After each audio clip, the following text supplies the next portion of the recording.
Hi all, welcome to the new webinar today, and I'm glad you have joined me. So today's topic is about irons and how to press your designs or your garments.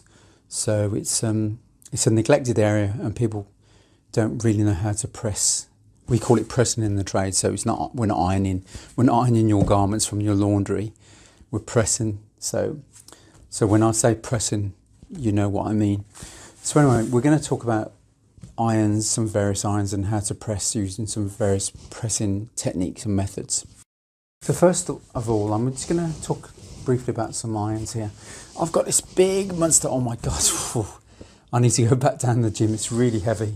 Gosh, if you use this, you'd be a bodybuilder. They're very heavy. I wish you could be here to actually pick it up. I think it's about 12 pounds in weight.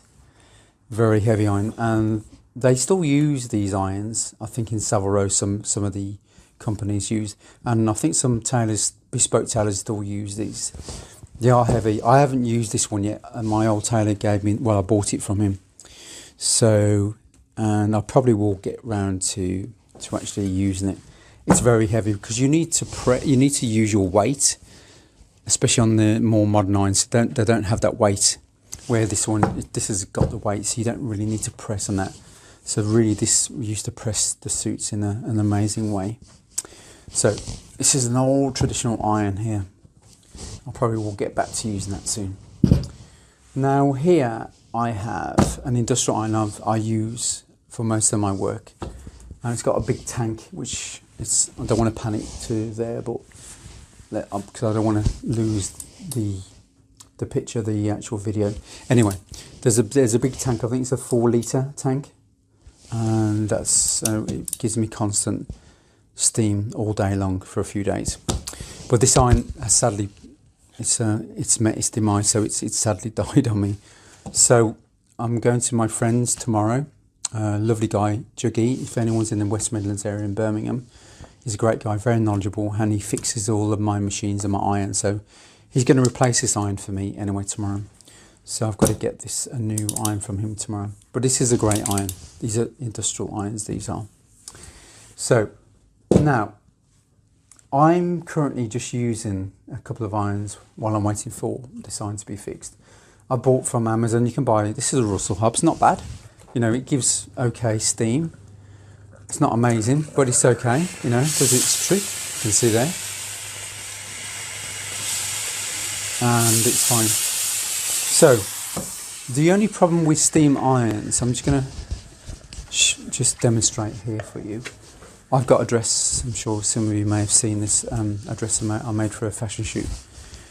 This is the dresses I use to model for my draping courses. So I come on courses and all my students how to make these princess seam dresses. Anyway, this is the wool dress, so I need to actually press this.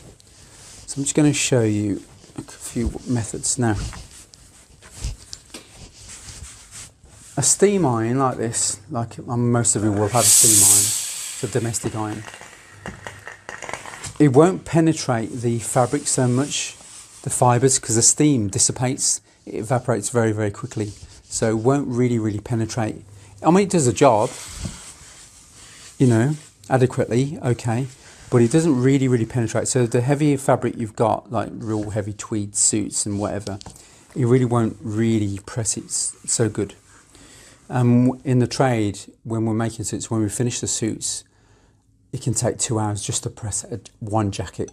So it can take you about 2-3 hours to press, maybe 3 hours to press a suit.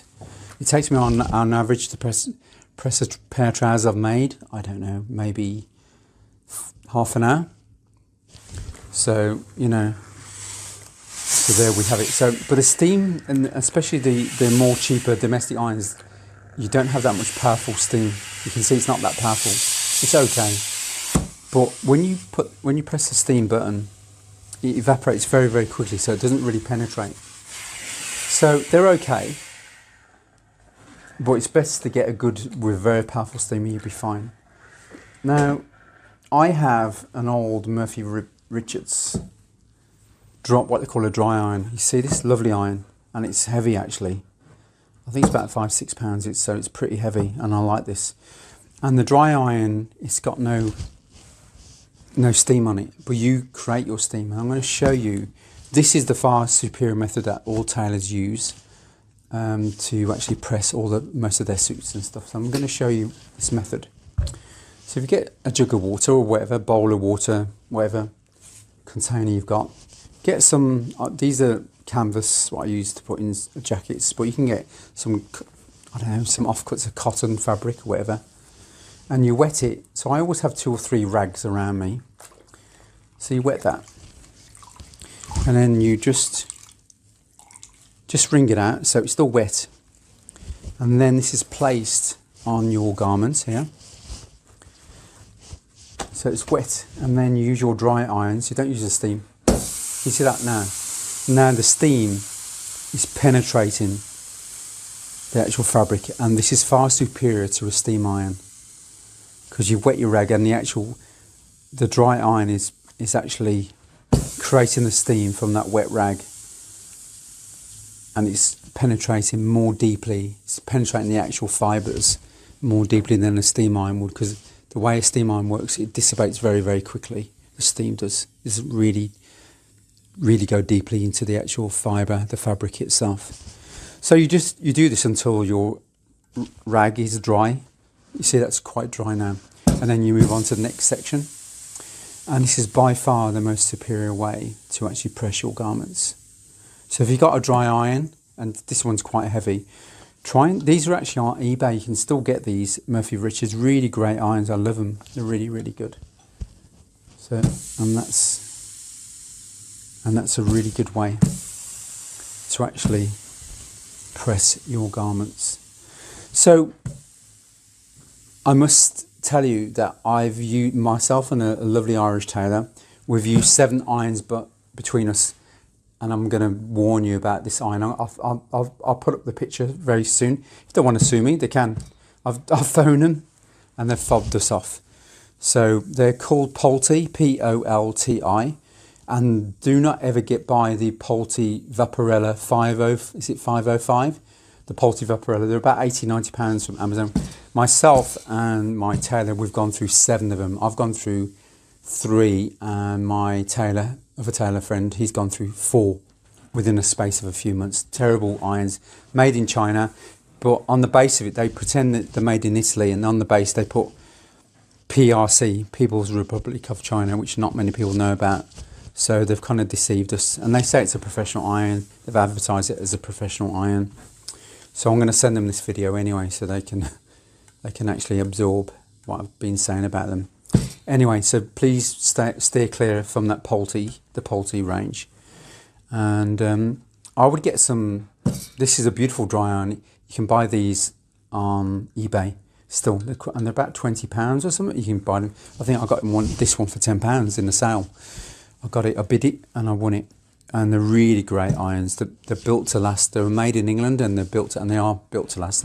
I think this is 40 years old plus, and it's a great iron. And I actually use this iron for all of my pressing, for all of my suits, my waistcoats, my dresses, my couture stuff. I do it this way. So I'll just reiterate what I've said. So if you just get your wet rag and just dunk it in your little bowl or container of water, just wring it out. So it's still wet, it's quite wet still. And then just place it, and then, you see?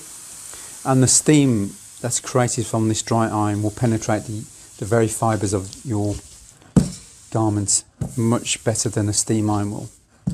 I forgot to mention, for those of you who hate pressing trousers, I know there's quite a few of you, I've actually made a tutorial on how to press your trousers in the professional way, like all bespoke tailors do them.